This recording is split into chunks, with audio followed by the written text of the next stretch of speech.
Salut mec, salut Jean-Marie, voici ton Obo PR10 SC.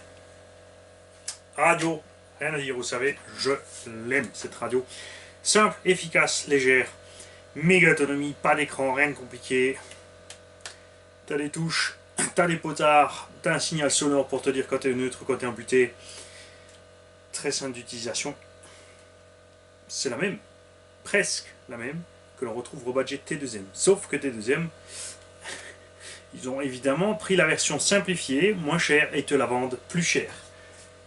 Comme d'hab, hein, on commence à avoir l'habitude de cette compagnie qui essaie de nous la mettre jusqu'au trognon, systématiquement et de plus en plus, en vendant de plus en plus de chinoiseries à des prix totalement débiles. On aimerait que T2M revienne en arrière, rebadge Jongno Radio Bao et nous refasse des engins de qualité si déjà il y a un tampon T2M dessus.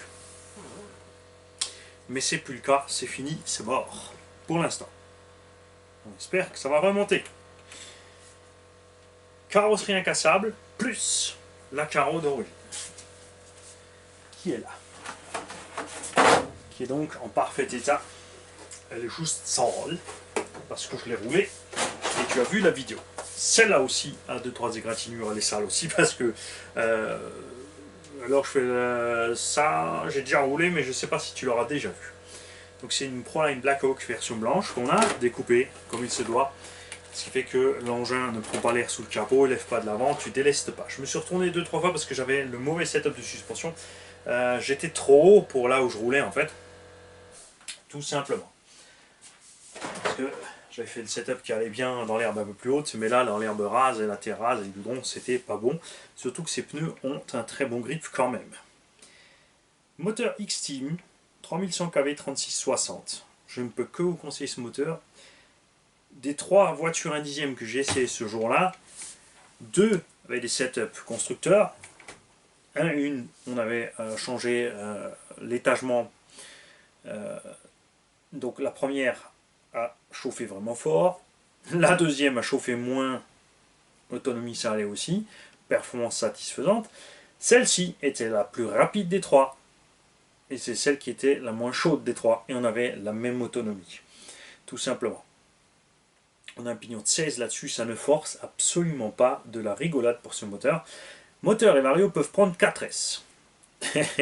Et ouais, ce petit variateur là prend 4S. Il est donné waterproof. Après, moi je préfère dire splashproof. Hein. Après, je ne suis pas allé essayer exprès.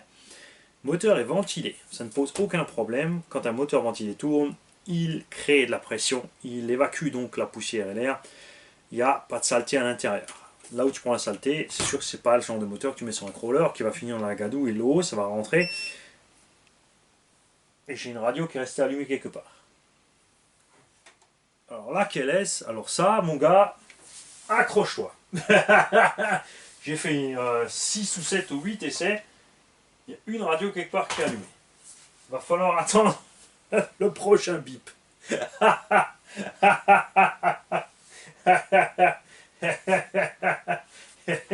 On va vite vérifier quand même. C'est pas celle-là. C'est pas celle-là.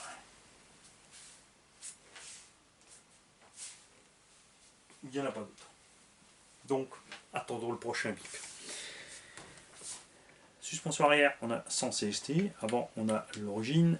Au centre, à l'avant, à l'arrière, la graisse d'origine. Au centre, on a de l'huile un tout petit peu plus dure. Le bac à batterie derrière, je lui fais une petite découpe pour pas mettre des lipos plus longues en cas de besoin. Puisque c'est vraiment rare qu'une batterie foute le camp par l'arrière.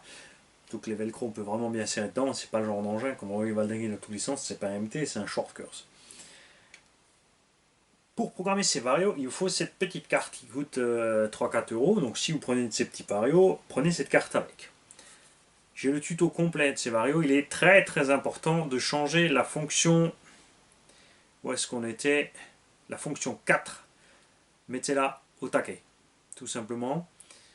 Et ne vous faites pas avoir. La carte a des petites LED. Elle a la fonction 10, mais elle ne peut pas faire 11. En fait. Elle va passer tout de suite un cran plus loin. Ce qui fait que la fonction 10 Neutral Point Range est sur la fonction 11 et ensuite tout est décalé d'un cran, ce qui fait que tu arrives à 18 à la fin. J'ai le tuto, méfiez-vous de ça. Et très très important, ça c'est un message qu'on a reçu de la part de C'est comme 83, on le remercie tous, parce que ça va vous sauver la vie. Il est impératif de programmer le Vario avec une 2S. Si vous prenez une 3S, vous grillez la carte et le Vario éventuellement. Donc méfiez-vous de ça. 2S pour programmer. Après, lui, il roule 3 et 4S, c'est pas un problème. On a testé. Jérémy a essayé ce Vario en 4S sur un moteur 4074. Le Vario a tenu, il a chauffé, mais il a tenu. Là, avec le 3100 kV, une farce. Le machin, il a peine tiède. Je ne suis pas allé mettre 4S parce que je n'ai pas besoin. En 3S, on a 75 km/h au compteur de ce petit joujou là. Ça suffit large. On peut faire pire, je sais très bien qu'en 3S, on peut rouler à 90. C'est absolument pas le but de la manœuvre ici. Le but, c'est d'avoir assez sous le pied pour corriger l'assiette ou quoi que ce soit. Et j'ai fait des sauts avec cet engin. Vous verrez la vidéo. Tu es en l'air tranquille avec le nez en bas. Tu mets un coup de gaz. Puis, hop, tu récupères ton assiette et tu repars. Tout ça sans surchauffe. T'es pas obligé de mettre un pignon aussi gros, hein, évidemment. Tu peux laisser qu'un 14 et ça te fera un petit 60-65. Ça suffira toujours largement. Moi je l'avais principalement étagé pour rouler en 2S et j'avais envie de faire forcer ce Vario, je voulais mettre 3S pour voir ce qui se passe. Alors résultat, finger in the nose, le machin n'a pas le moindre souci de fonctionnement. On a un peu de mal en ce moment, enfin on retrouve ces engins en RTR, enfin nouveau, entre 320 et 350 €. Le setup d'origine convient parfaitement à un débutant. Tu roules en 2S, tu es à 45, donc idéal pour un petit haut. Tu roules en 3S, tu es à 55-60. C'est pas monstrueux, mais c'est pareil, tu t'habitues. Tu peux grimper l'étagement de pignon, mais après, évidemment, le moteur va chauffer. C'est à ce moment-là que c'est plus sympa d'avoir le ARTR pour y mettre ta propre électro. Le cerveau qui est livré avec le kit d'origine 18 kg métal, un régal. Il est rapide, il est précis, il n'y a pas beaucoup de jeu sur le neutre. Rien à voir avec les cerveaux honteux Spectrum livrés sur les Losi RTR et les Arma. Enfin, sur les Arma, c'est pas les Spectrum, enfin entre temps aussi maintenant, mais c'est vraiment, c'est pas à la hauteur. C'est en 4x4 actuellement le moins cher du marché. Son seul concurrent, c'est le Losi Tenacity SC, on a aussi, qui a une plaque en châssis plastique, ce qui va très bien. Il n'a pas de biellette réglable, ce qui n'est pas grave non plus. Il n'a pas de barre stable, ce qui est un peu dommage. C'est pour ça que celui que j'ai ici, il est équipé des barres stables et on lui a mis les biellettes inversées, comme ça son propriétaire sera tranquille. Si tu as de la casse, toutes les pièces sont dispo en Allemagne sur eBay, chez Obao directement ou chez RC Wheel Power. Faut savoir aussi que si tu as peur de casser l'avant, alors pourtant vous l'avez vu, hein, j'ai plusieurs vidéos, on a envoyé valdaguer sur les rampes, ce machin derrière le Creighton vitesse. J'ai pas cassé. Évidemment, il n'est pas impossible de casser un pare-choc avant ou quoi que ce soit de genre. Tu peux mettre, sans le moindre problème, une pièce RPM là-dessous. C'est à toi de juste repercer les trous dans le patin pour l'adapter en dessous. Donc soit tu vires le pare-choc d'origine, tu mets que le pare-choc RPM /44, je l'adore ce pare-choc de /44, ou du SC10B, Losi, version RPM, qui lui est peut-être un peu plus long, ça ira certainement mieux. Et le problème est réglé. Les roulements de cette machine sont endurants, la transmission ne souffre pas si tu n'exagères pas sur la puissance. L'entretien est ridicule, en fait tout est accessible et tu dois rarement ouvrir les diffs et la transmission. C'est ce que je préfère à cette caisse. Arma a fait une série 3S, maintenant une V2 parce que bon, bah, il y aura évidemment le combo Spectrum qui arrive et tout ça. Vous savez que j'ai rien contre le plastique, mais les versions Arma sont vraiment full plastique jusqu'au diff et couronne de diff et pignon d'attaque. Et ça, c'est nettement moins endurant que ça, parce que ça, cette transmission, moi, je l'ai testé avec un combo 1/8, 2650 kV en 40-68, avec des Vmax à 95, sur des runs et des runs et des runs, et la transmission a tenu. Ce qui ne sera pas le cas du Arma. Évidemment, les pièces sont pas chères. C'est facile à changer, mais il va falloir y mettre souvent les mains, alors que là, vraiment, autant en 1/8, en buggy 1/8, pour moi, le champion toute catégorie pour l'instant, c'est le B8ER4S. Rapport qualité, performance, solidité, il est juste pour l'instant, à l'heure actuelle, imbattable. Il n'y a pas un autre qui arrive à la cheville dans ce tarif. 320 €, 320 à 350 € le B8ER. Le 10SC RTR, c'est vrai qu'il pêche par les performances par rapport au Arrma, mais c'est un des plus légers de la gamme et un des plus endurants. Donc ça reste mon chouchou. Dommage que le kit coûte 250 € en moyenne alors que le RTR coûte 300 à 320 €. Donc là, on se pose un peu des questions. C'est dommage parce que si le kit, puisqu'à 220 €, on a un châssis de Hobao Hyper VS. Alors pourquoi le SC est plus cher? Est-ce que c'est juste parce qu'il y a l'énorme carrosserie dessus? Parce qu'ils sont moins vendus? On ne sait pas pourquoi. Et en plus, c'est toujours pas dispo en France. Ni le 8SC, ni le 10SC, ni le 10TT. Et on aimerait que ça revienne. On aimerait aussi des mises à jour de ces engins avec une autre platine ici, avec un boîtier récepteur fermé. Bon, c'est vrai que c'est facile à faire, c'est comme sur le Losi Lasernut ou sur le DB Pro, tu rajoutes une boîte de réception, tu mets ton récepteur dedans, tu es tranquille. La place, on en a. Le bac à lipo, tu peux le déplacer d'avant en arrière pour changer, transférer tes masses. Alors moi j'aime bien rouler en shortcurse avec les masses à l'avant, en shortcurse c'est piste avec les masses à l'avant. Sur le reste, j'aime bien être relativement au milieu, j'aime rarement avoir le poids à l'arrière. En fait, j'ai 2-3 engins que j'ai avec du poids à l'arrière parce que tu n'as pas le choix, c'est la config qui est donnée. Et voilà.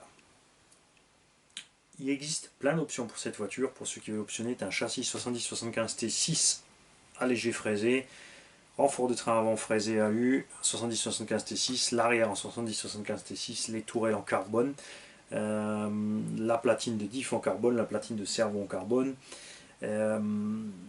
Malheureusement, pour l'instant, on ne trouve plus les portes fusées en alu. Cette pièce-là. Alors, ça vaut 7 € la paire de plastique. Moi, je dis qu'en avoir une dans la caisse, c'est pas du luxe. Ça m'est arrivé... dans le temps, ça m'arrivait souvent de les casser, c'est pour ça qu'on avait pris les alus. Maintenant, c'est vrai que la dernière fois, ça m'est arrivé qu'une seule, unique fois, depuis que... je ne sais pas s'ils ont changé les plastiques sur ce SC. Et comme d'habitude, pendant que je papote avec vous, on va continuer le brossage. Cette voiture n'a jamais vu la flotte, donc je ne l'ai pas non plus nettoyée à la flotte. Je ne fais ça uniquement que quand les véhicules ont déjà vu la flotte et la boue. Sinon, je m'en passe volontiers. Alors Jean-Marie, on attend de ton retour avec cette machine, si tu es content ou pas. Transmission Hobao, comme pour les Arrma en 1/8, sont bruyantes. C'est dommage. Ça, c'est l'avantage de la version Nord, c'est que la couronne principale existante d'Elrin est donc plus silencieuse. Après, c'est comme tout, on s'habitue. C'est vrai que c'est plus sympa quand tu as un véhicule silencieux, surtout en électro. Ceux qui en ont, que ce soit du 10SC ou du 10TT, sont priés de commenter en dessous, s'il vous plaît. Qu'est-ce qui vous est arrivé? Est-ce que vous êtes content? Est-ce que vous n'êtes pas content? Quels sont vraiment les casses que vous avez le plus souvent qui vous ennuient? Est-ce que vous avez des soucis pour trouver les pièces? On veut tout savoir. C'est important, pas que pour moi, mais pour tous les autres qui ont envie d'acheter cette machine. Il est très important que les gens aient plus qu'un seul avis. Parce que moi je suis sur la vidéo, là je parle, mais c'est pas pour ça que j'ai raison. Je ne suis pas le dieu de la RC ni de quoi que ce soit d'ailleurs. Si, le liker là va vous dire si, t'es le dieu de la connerie. Ça, je dis pas. Là, il a peut-être pas tort. Mais n'empêche que je suis joyeux du matin au soir. H24, 7 sur 7. Me trouver de mauvais poils, ça tient du... C'est très dur de me trouver de mauvais poils. Après, par contre, quand je suis mauvais poil, il vaut mieux pas rester dans le coin, ça c'est certain. Il n'y a que moi Gigi qui peut me taquiner quand je suis de mauvais poil. Et voilà. Ouais, alors je gagne du temps en fait. Hein. J'essaie de... Je m'imagine sur un live inutile à attendre qu'on me donne des dons. Parce que je suis tellement bon, c'est tout ce que je mérite. Et c'est normal. C'est absolument pas vrai, c'est absolument pas normal les mecs. Je vous souhaite à tous une bonne fin de journée. Jean-Marie, comme dit, entre-temps que cette vidéo sorte, tu devras avoir eu la machine. Et j'espère que tu seras satisfait. Si tu n'es pas satisfait, tu m'écris.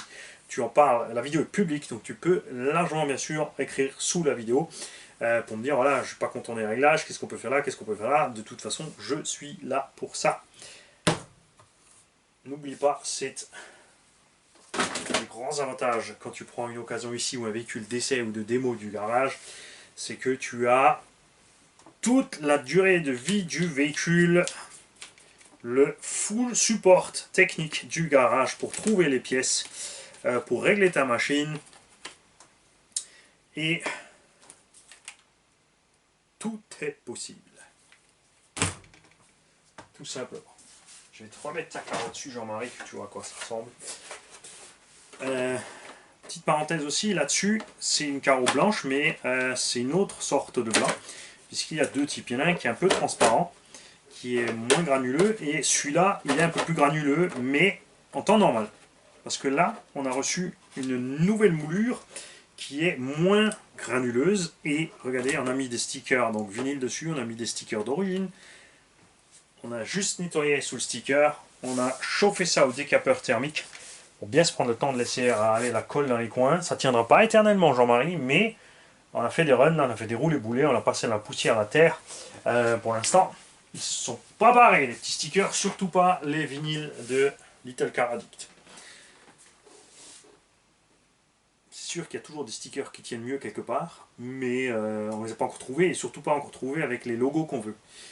Parce que à ce sujet-là, il existe aux US une boîte qui fait des revêtements complets pour mettre sur les carros de X-Max. Cher, hein, ça revient à peu près avec les frais de port et la douane à 100 € pour le kit sticker complet qui te recouvre une carrosserie complète. Ça fait chéro, mais on a un abonné allemand qui roule avec nous, tonton Gousti, qui lui avait une carreau incassable un peu transparente comme ça, qu'il a récupéré sur une occasion.